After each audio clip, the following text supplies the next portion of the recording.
La nivel de echipă națională sau în alt mod. Dane, spuneam că vreau să un specialist aici în rândul care tocmai și-a exercitat profesia a exercitat profesia pe teren, este kinetoterapeutul turneului, domnul Alexandru Lefter, care se ocupă și de alte sporturi în Iași, inclusiv în fotbalul în sală. Eu l-am cunoscut prima dată acolo.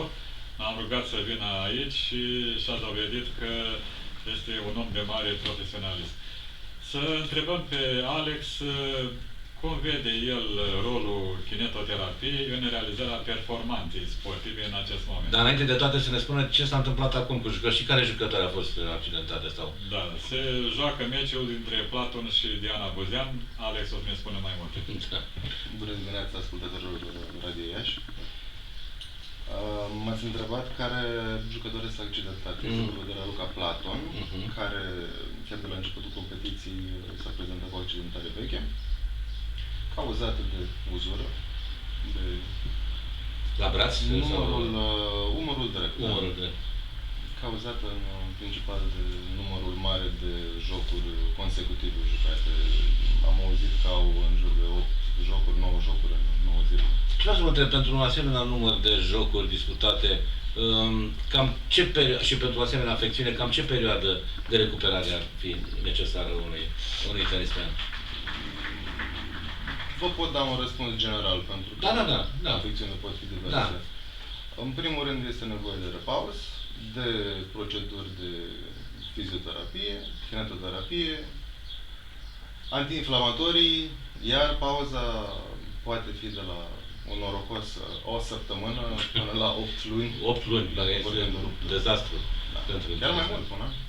Apar des astfel de accidentări, fie și la jucătoare tinere. Da, sau poate mai ales la tinere, da.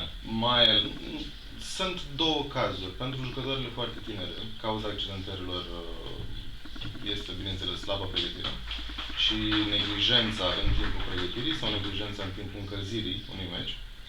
Iar pentru jucătorile mai experimentate, vorbim de uzură, cel mai mare caz.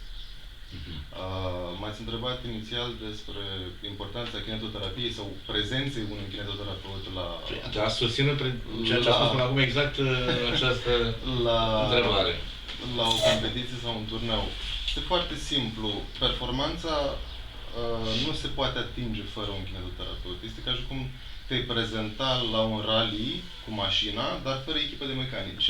Corect, da. În general, toți sportivii mari au alături o echipă serioasă care îi ajută să facă performanță. Din ce mai mulți sportivi, chiar și mai mici, să numim așa, depun eforturi pentru a avea sprijin medical. Am înțeles că chiar și psihiatrii sunt în anumite cazuri. Cunosc chiar o echipă de futsal care are un psiholog. Psiholog, nu psihiatru. Psiholog, călătorește cu ei. Nici chiar așa de departe. Uneori patronii echipelor au nevoie de psihiatru, da. Mai ales cei de la fotbal. Am văzut reacții. Da. Așadar, este foarte utilă prezența unui kinetoterapeut alături de un sportiv. Se dovedește faptul că, iată, nu numai tenismenii sunt cei care au nevoie de astfel de susținere medicală, ci și fotbaliștii și în celelalte sporturi unde există contact, unde există efort, unde există solicitare. Iar dacă vorbim de tenisul feminin, în general, sportul feminin sau femeile sunt încadrate în populație specială a sportului, pentru că prezintă anumite particularități. Calciul, de exemplu, se elimină foarte repede și trebuie readministrat. De aici, domnul Dumitrescu poate confirma că a văzut mii și mii de cazuri în care au apărut crampe. Deci crampe, da? Mii, nu sute. Da. Nici chiar atât de văd, trebuie să fi văzut mii. Da. Și asta presupune un anumit tip de abordare față de sportivul respectiv, mai ales dacă spuneți că face parte din această categorie specială. Ar fi ideal dacă am putea petrece cel puțin 3 minute cu fiecare să vorbim, să le cunoaștem, să aflăm care a fost istoricul.